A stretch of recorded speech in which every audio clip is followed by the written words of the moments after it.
नमस्कार मित्रों, अपना डिज़ायर पॉइंट चैनल के एक नए वीडियो लेक्चर में मैं हूं अमित दुबे। और आज के इस वीडियो लेक्चर में हम क्लास 10th इंग्लिश के first chapter dust of snow का अध्ययन करेंगे।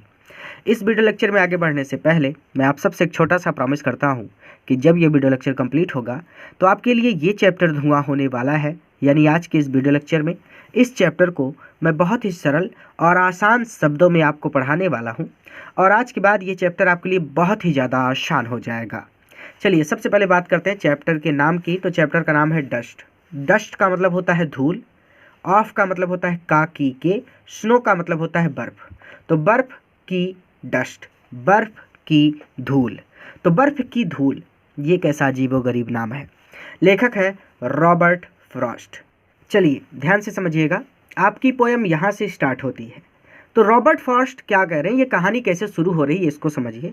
वास्तव में हुआ क्या था कि एक दिन ऐसे ही रॉबर्ट फ्रॉस्ट किसी बात को लेकर बहुत परेशान थे। उन्होंने ये नहीं लिखा है कि किस बात को लेकर वो परेशान थे, ठीक है। हमें सिर्फ इतना बताया गया कि वो परेशान थे और बहुत ज़्यादा परेशान थे, और उन्होंने अपनी इस परेशानी को कैसे दूर किया ये चीज़ हमें यहाँ पर सिखाई गई है। चलिए, क्योंकि हम भी परेशान होते हैं ना, आप भी परेशान होते हो, तो अपनी परेशानी को दूर कैसे किया जाता है ये चीज़ आप इस पोएम में सीखेंगे। तो रॉबर्ट फ्रॉस्ट कहते हैं कि द वे, जिस तरीके से या फिर जिस तरह से, अ क्रो, एक कौवे ने, शूक डाउन का मतलब होता है गिराना, गिराया, ऑन मी, मेरे ऊपर। जिस तरीके से, वे मतलब मैनर, तरीका। तो जिस तरीके से या फिर जिस तरह से एक कौवे ने, ऑन मी, मेरे ऊपर, शूक डाउन, गिराया, द डस्ट, धूल को, ऑफ स्नो, बर्फ़ की धूल को गिराया। तो पहली 3 लाइनें क्लियर हो गई। हुआ क्या है कि ये टहलते टहलते एक पेड़ के नीचे चले गए थे और उस पेड़ की डालियों पर बर्फ़ जमी थी। और वही चीज़ वो कह रहे हैं कि जिस तरीके से या फिर जिस तरह से एक कौवे ने मेरे ऊपर, डस्ट ऑफ स्नो, बर्फ़ की धूल को, शूक डाउन किया, गिराया। फ्रॉम का मतलब होता है से, हेमलॉक, हेमलॉक का ट्री, हेमलॉक ट्री मतलब हेमलॉक का पेड़। हेमलॉक के पेड़ को हेमलॉक का पेड़ ही कहते हैं। जैसे नीम का पेड़ है तो नीम के पेड़ को नीम ही कहेंगे, ठीक है। आम का पेड़ है तो आम ही कहेंगे। हेमलॉक के पेड़ को हेमलॉक का पेड़ ही कहेंगे हम लोग। हेमलॉक उस पेड़ का नाम ही होता है, ठीक है। चलिए, हेमलॉक ट्री ही कहेंगे आप, ठीक। तो जिस तरह से एक कौवे ने एक हेमलॉक के पेड़ से बर्फ़ की धूल को, ऑन मी, मेरे ऊपर, शूक डाउन, गिराया। पहली 4 लाइनें क्लियर हो गई। बहुत आसान है, एक एक तरह से पढ़ें।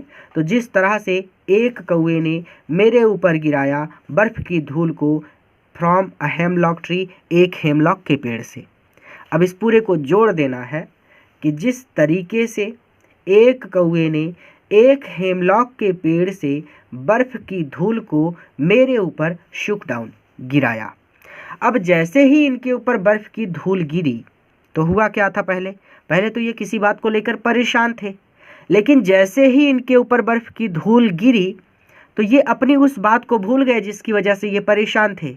अब इनका ध्यान चला गया उस कौवे के ऊपर, और उस कौवे पर जब इनका ध्यान गया तो ये अपनी पुरानी बात को भूल गए। इसका मतलब समझिए, जैसे मान लीजिए आपके पास एक पुराना फ़ोन है, ठीक है, और किसी वजह से वो गिरकर टूट जाता है या फिर आप उसको तोड़ देते हैं, ठीक है। ये पुराना फ़ोन था आपके पास, बहुत ही पुराना था, 4 साल 5 साल पुराना फ़ोन था, और ये गिरकर आपसे टूट गया।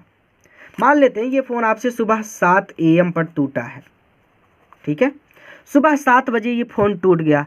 अब जैसे ही फ़ोन टूट गया आप टेंशन में चले जाएंगे, भाई पढ़ाई कैसे करेंगे, मूवीज़ कैसे देखेंगे, दोस्तों से बात कैसे करेंगे, आप परेशान हो जाओगे एकदम। लेकिन ठीक 2 घंटे बाद आपके पिताजी आपको एक न्यू फ़ोन लाकर दे दें। ठीक 2 घंटे बाद, मान लीजिए दोपहर के 12 बजे, चलिए मान लेते हैं कि दोपहर के 12 बजे पिताजी आपको एक नया फ़ोन लाकर दे देते हैं। तो आप सोचिए कि आप पुराने फ़ोन के टूट जाने पर रोते रहेंगे या फिर नए फ़ोन मिलने की खुशी मनाएंगे। मुझे कमेंट करके बताइए इसको। फिर आगे बोलता हूँ मैं, ठीक है। तुरंत वीडियो को पॉज करिए, कमेंट करिए। पुराने फ़ोन की वजह से रोते रहेंगे या फिर नया फ़ोन मिल गया इसकी खुशी मनाएंगे? सामान्य सी बात है, एक सामान्य बच्चा यही करेगा कि पुराना फ़ोन गया तो गया, कोई दिक्कत नहीं, अब नया आ गया है, बहुत खुश हो जाएंगे आप, ठीक है। तो उसी तरह से रॉबर्ट फ्रॉस्ट के साथ भी हुआ। उनकी कोई बात थी जिसकी वजह से वो परेशान थे, पुरानी बात थी। नई बात ये हुई कि कौवे ने उनके ऊपर बर्फ़ गिरा दी, तो वो अब अपनी पुरानी बात को भूल गए। आज जिस तरह से आप अपना पुराना फ़ोन भूल गए, ठीक है, वो अपनी नई बात पर आ गए, जैसे आप नए फ़ोन पर आ गए। और नई बात ये थी कि कौवे ने उनके ऊपर बर्फ़ की धूल गिराई थी और अब उनका ध्यान कौवे के ऊपर चला गया था, ठीक है। तो वो अपनी पुरानी बात को भूल गए, जिस बात की वजह से वो दुखी थे उस बात को वो भूल गए। तो यही तो आपने पढ़ा था कि जिस तरह से एक कौवे ने मेरे ऊपर एक हेमलॉक के पेड़ से बर्फ़ की धूल को गिराया, हैज़ गिवन, इसने दे दिया, माई हर्ट, मेरे दिल को, a change of mood. Change of mood का मतलब होता है, मूड कहते हैं ना आप कहते हैं मेरा मूड ख़राब है, हट जाओ नहीं तो मार दूंगा। आज मेरा मूड बहुत अच्छा है, आज मैं पूरी रात पढ़ाई करूंगा। आज मेरा मूड बहुत उदास है, मूड मतलब यही मनोदशा। तो हैज़ गिवन, इसने दे दिया, माई हार्ट, मेरे हृदय को, अ चेंज ऑफ मूड, मनोदशा में परिवर्तन। तो ये दोनों लाइन का मतलब सीधा सीधा हो जाएगा, has given my heart a change of mood, यानी इससे मेरी मनोदशा बदल गई। मैं उदास था लेकिन अब मैं उदास नहीं हूँ, क्योंकि मैं अब कौवे के बारे में सोच रहा हूँ। तो जब आप जीवन में कभी उदास हो तो जिस वजह से उदास है उसको भूल जाइए, किसी और चीज़ में अपना ध्यान लगाइए, ठीक है। ये चीज़ आपको सीख मिल रही है। तो has given my heart a change of mood, इसका मतलब सीधा सीधा कि इससे मेरी मनोदशा बदल गई। एंड शेप्ड, और बच गया, सम पार्ट, कुछ हिस्सा, कुछ अंश, और कुछ अंश बच गया। सम मतलब कुछ, पार्ट मतलब हिस्सा या फिर अंश, शेप्ड मतलब बच गया, एंड मतलब और शेप्ड सम पार्ट, और कुछ हिस्सा बच गया, ऑफ अ डे, उस दिन का। आई हैड रूट, जो मैंने रूट कर दिया था, जो मैंने दुखी रहकर बर्बाद कर दिया था। ऑफ अ डे, उस दिन का, आई हैड रूट, जो मैंने दुखी रहकर बर्बाद कर दिया था। इसका मतलब तो समझिए इस बात को, दिन में जो है ना टोटल 24 घंटे होते हैं, ठीक है।